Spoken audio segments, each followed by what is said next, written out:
Thank you very much. So I met this ex where everyone meets their future exes now on Tinder. And I remember that we matched on a Sunday afternoon and then we made plans to meet for a drink a few hours later. And we both showed up to the bar already fucking drunk because that's what you do on Tinder dates. And maybe we were wearing our beer goggles, but the chemistry and attraction was immediate, mutual, and electric. We closed out that bar, and I walked her home hand in hand, and on the way it started to rain, so I pulled her in for a kiss, and she practically pounced on me, sucking face like a horny high schooler after prom. A cop car even pulled up next to us, shining a flashlight on us to make sure that it wasn't an assault. We dated for a couple of months after that, and like every date was one of the best dates of our lives. We had a date where we shared a bottle of wine alone at Ray Street Pier before slow dancing to Motown songs at Patty's, before we snuck into a prominent Old City art gallery fucking on the floor, before hanging out in a private alleyway naked on Eames chairs, chain-smoking cigarettes while listening to Otis Redding. We had dates where I ran 200 feet of extension cord up the side of a Society Hill apartment building so that we could project a movie on a wall with the city skyline as a backdrop. So we dated for a couple of months, and I was just totally enamored with her, and I thought the feelings were mutual, so we went away on a vacation to a ranch house, and we did what couples at ranch houses do. We got stoned and fucked like rabbits, and the next day we were that, like, obnoxious, cute couple exploring New Hope together while holding hands. And it was on the drive back, like 15 minutes away from Philadelphia, when she said those four dreaded words. And she's from Minnesota. She said, "Greg, we need to talk. You know how I was going to, travel to South America this winter to volunteer? Well, I'm actually leaving in like 2 weeks, and I'm never coming back to Philadelphia. And you know how I have that platonic male friend who was going to visit me for a weekend? Well, he's actually coming for like 10 days, and we're going to the shore together. And then after he leaves, I have to go back to Minnesota, so I don't think we're ever going to see each other again. Oh, look, you're home now. Okay, bye-bye." Totally caught me off guard. Like, just what the fuck?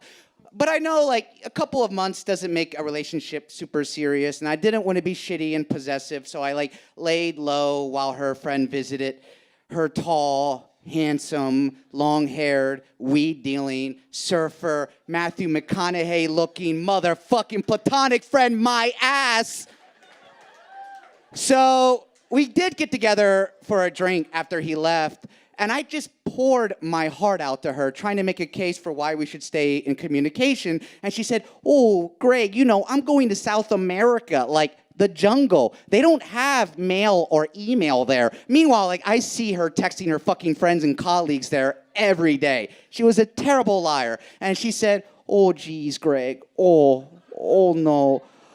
I hate this part. This always happens to me. I feel like I make men feel like they mean more to me than what they really do. Look, I'm traveling right now, and the fun of traveling is to be somebody you're not. And to date men you would never date back home. Oh, geez, Greg, I could never be serious with a guy like you." It was like the cruelest fucking breakup I ever went through. Like, she had to convince me to hang out again so that she could reword her whole rejection so it didn't make her look so bad. But at the time, I was just too flabbergasted to understand or accept. I'm going through all of her daily text messages, how every night was one of the best nights of her life, how wet she is thinking about me, how great everything was. So I'm convinced this is that part of that crappy romantic movie where it's my role to chase her down at the airport before the credits roll. And let me tell you, when a woman rejects you, don't chase. So I'm like an artist and a hopeless romantic, which is just a euphemism for fucking crazy. So I had been like working on these paintings for her, and I was gonna bring them to her house the night before she left this city. And I was gonna bring like a giant fucking boombox and like play our song from outside the window. And I told my friends about this plan, and they all said the same thing. "Oh, Jesus Christ, Greg, you're fucking nuts. Don't do this. Please, please don't do this." So I went to the house where she was staying, And when I got there, the windows were open and there were balloons everywhere and loud music and lots of voices. It was very apparent that she was having this big going away party, which made me a little nervous about my plan. But I thought, no. Her friends are all going to agree. This is romantic and endearing, not creepy. So I text her to come to the window, and I pick up the boombox and I put it up over my head and I wait and I wait. And I wait. And I think maybe the party's too loud. So I call her, and I can hear the phone ringing in the window. And I hear her saying, oh, shit, Greg's calling me. What do I do? And I hear someone say, just ignore him. And then I see two of her friends walking down the street, and they see me standing there with the paintings and the boombox, and they look horrified, like they just spotted some creeper masturbating himself in the car with a slice of cheese.